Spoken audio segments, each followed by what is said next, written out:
स्नान पूर्णिमा थी, भगवान ने आज्ञा की, राजन ब्राह्मणों को बुला करके लाओ, वेदज्ञों को लेकर के आओ और हमारा जलाभिषेक करो। महाप्रभु जगन्नाथ जी का जलाभिषेक किया। इंद्रद्युम्न राजा और गुंडीचा दोनों जगन्नाथ जी की सेवा करते थे। एक दिन महाप्रभु जी ने इनसे कहा कि कुछ वरदान मांगो, हम तुमसे बड़े प्रसन्न। तो इंद्रद्युम्न राजा ने तो ये वरदान मांगा कि मेरे संतान ना हो। भगवान बोले ऐसा वरदान क्यों चाहिए?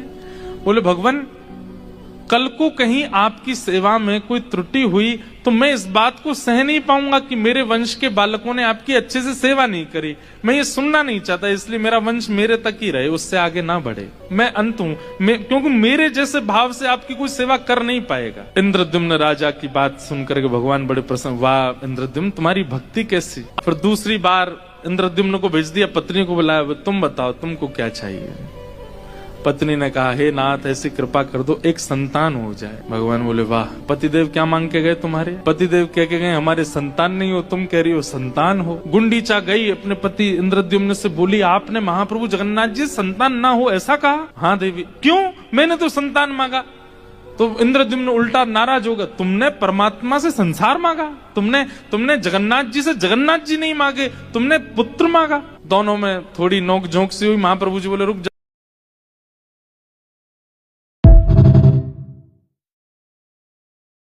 रुक जा, तुम दोनों क्यों लड़ रहे हो? दुविधा में तुम्हें पड़ गया हूं। पति को संतान नहीं चाहिए, इसको संतान चाहिए, अब कैसे होगा? इंद्रद्युम्न बोला, नहीं नहीं भगवान, ये मेरी अर्धांगिनी है, इसको मेरी बात माननी, आप हमें संतान मत दीजिए। तो बोले अर्धांगिनी हूं मतलब आधा अंग मैं हूं, तो मैं अपनी इच्छा प्रकट कर सकती हूँ। महाप्रभु जी हमें संतान चाहिए। महाप्रभु जी बोले, रुक जाओ नेक, तुम दोनों बैठो, थोड़ा हमको सोचने दो क्या करें। तब महाप्रभु जी मंद मंद मुस्काए और बोले, गुंडीचा मैया एक लीला हो सकती है। क्या?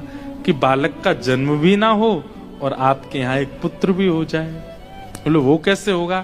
बोले आपका साक्षात पुत्र मैं ही बन जाता हूँ, मैं ही आपका पुत्र हूँ, मैं ही आज से आपका पुत्र हूँ, आप मुझे पुत्र मान लीजिए। गुंडीचा मैया के मन में प्रसन्नता तो बहुत हो गई, महाप्रभु जगन्नाथ जी हमारे पुत्र बन गए। लेकिन गुंडीचा के मन में आया, आप इतने विशाल हो, मैं गोद में कैसे खिलाऊंगी आपको? माँ का तो सुख होता है वो गोद में बैठाए, अपने हाथ से खवाए, अपनी गोद में दूध पिलाए, बालक को गोद में लेकर के डोले। और महाप्रभु जी ने कहा, मैया साल भर तो मैं आपका लाला विश्व कल्याण के लिए श्री मंदिर में रहूंगा। स्नान पूर्णिमा के 15 दिन बाद मैं रथ पर आरूढ़ होकर के गुंडीचा आऊंगा और वहां आकर के एक बाल भाव से आप मेरी सेवा करना।